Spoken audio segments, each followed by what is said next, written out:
Side खबरों के लिए सब्सक्राइब करें फ्लेम मीडिया और उसके बाद बेल आइकन को प्रेस करें ताकि सबसे पहले आपको मिले एक्सक्लूसिव खबरें।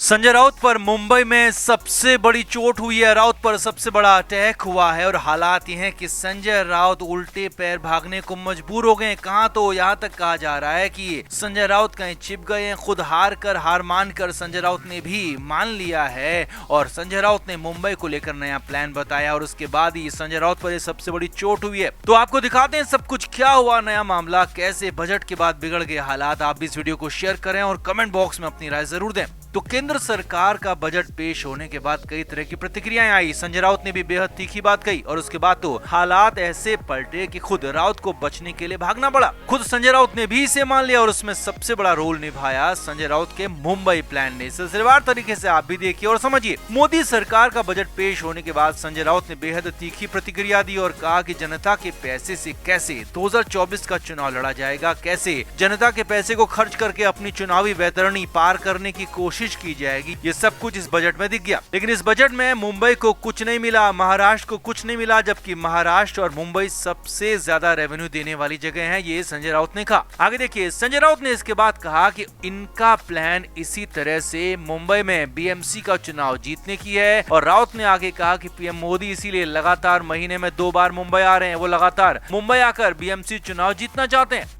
अब यहीं पर संजय राउत ने अगली बात कहते हुए हार भी मान ली। जी हां, अब तक शिवसेना के कब्जे में रहे मुंबई महानगर पालिका यानी कि बीएमसी में संजय राउत ने बीजेपी के जीतने की बात कह दी। संजय राउत ने कहा कि ये लोग बीएमसी में जीत गए तो मुंबई को लेकर इनका क्या नया प्लान है जो कि विध्वंसक है, और वो प्लान है महाराष्ट्र से मुंबई को अलग करने का। जी हाँ, संजय राउत ने कहा कि मुंबई को महाराष्ट्र से अलग करने की प्लानिंग हो रही है। मुंबई को अलग से केंद्र शासित प्रदेश बनाने की कोशिश हो रही है और बीएमसी में जीतकर ये लोग यही करना चाहते हैं। आगे देखिए, अब यहीं पर संजय राउत ने पीएम मोदी पर हमला किया, महाराष्ट्र के डिप्टी सीएम देवेंद्र फडणवीस पर हमला किया, लेकिन बड़ी गलती भी कर बैठे क्योंकि संजय राउत ने साफ साफ कह दिया कि मुंबई को अलग थलग करने की प्लानिंग है, महाराष्ट्र में तोड़फोड़ की प्लानिंग है। लेकिन इसी पर पलटवार करते हुए बीजेपी नेताओं ने सीधे हमले बोल दिए और संजय राउत को देश विरोधी बातें करने वाला, देश को तोड़ने वाला, महाराष्ट्र को तोड़ने वाला तक बता दिया। और इससे भी बड़ी बात, संजय राउत पर एक्शन की मांग कर दी। जी हाँ, राउत को घेरे में लिया जाना चाहिए, इसकी मांग कर दी। और उसके बाद संजय राउत की तलाश शुरू हो गई। जी हां, तुरंत ही संजय राउत की खोजबीन भी शुरू हो गई। झूठा प्रोपेगेंडा फैलाने को लेकर, झूठी बात को फैलाने को लेकर, सरकार के खिलाफ साजिश करने को लेकर संजय राउत पर आरोप लगाए जाने लगे और बड़े केस की तैयारी हो गई। और इसके बाद संजय राउत मारे मारे फिरने लगे।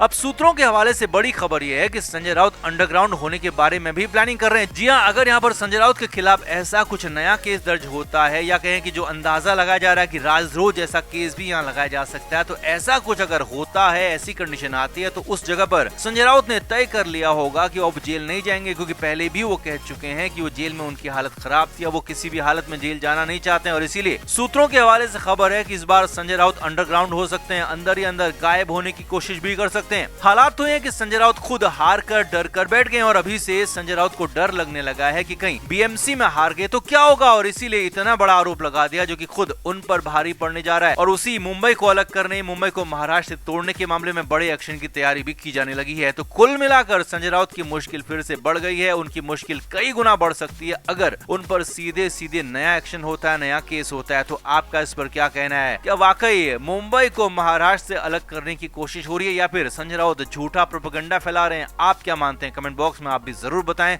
और वीडियो को शेयर भी करें।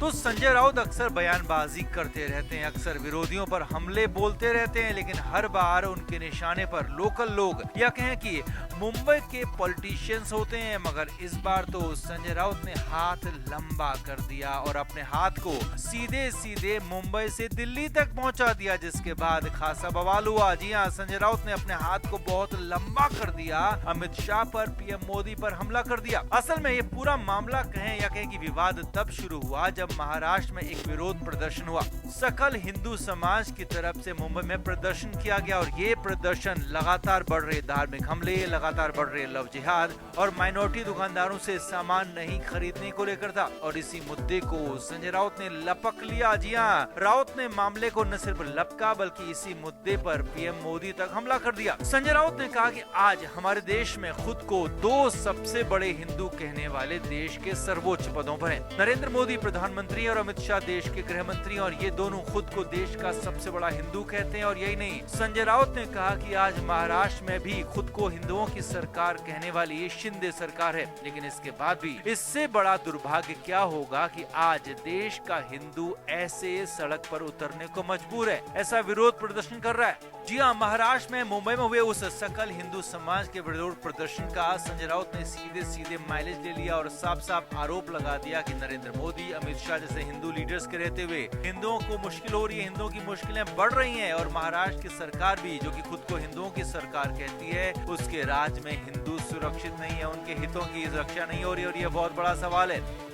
अब यहाँ पर एकनाथ शिंदे और उनकी सरकार को तो संजय राउत लगातार निशाना बनाते रहे और पहले भी हमले करते रहे, मगर इस बार हैरानी इस बात की भी थी कि संजय राउत ने सीधे सीधे प्रधानमंत्री मोदी और अमित शाह पर हमला बोल दिया। जी हाँ, संजय राउत ने प्रधानमंत्री मोदी को भी नहीं छोड़ा और अमित शाह को भी जबरदस्ती मामले में घसीट लिया। और साथ ही साथ ये भी कह दिया कि मैं ज्यादा बोलूंगा तो बहुत ज्यादा बोल पड़ूंगा और सबकी पोल खुलेगी। अब इसके बाद तो खासा बवाल हो गया। बीजेपी नेताओं ने संजय राउत के इस बयान पर कड़ा ऐतराज जता दिया और पर कड़े एक्शन की मांग भी कर दी। बीजेपी नेताओं का कहना है कि संजय राउत पर एक्शन होना ही चाहिए, संजय राउत पर कार्रवाई होनी ही चाहिए, राउत को पनिशमेंट मिलना चाहिए, क्योंकि बिना किसी बात पर, बिना किसी सबूत और गवाह के सीधे सीधे पीएम मोदी और अमित शाह पर कीचड़ उछाला गया, उन पर सवाल खड़े किए गए, लिहाजा एक्शन तो बनता है। अब कुछ अंदर के लोगों का कहना है कि इस बार संजय राउत ने अपनी लिमिट को बहुत ज्यादा आगे जाकर क्रॉस कर दिया है, क्योंकि अब तक तो स्थानीय नेताओं पर, स्थानीय लोगों पर ही हमले करते रहे, लेकिन इस बार पीएम और अमित शाह तक हमला कर दिया, जो कि कहीं से भी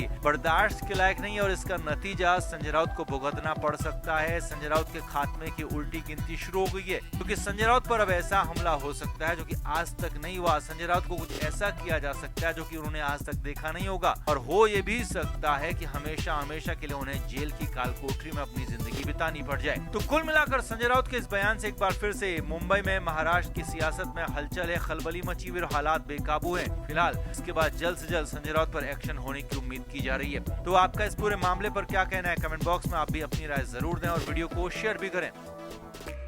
फ्लेम मीडिया रिपोर्ट।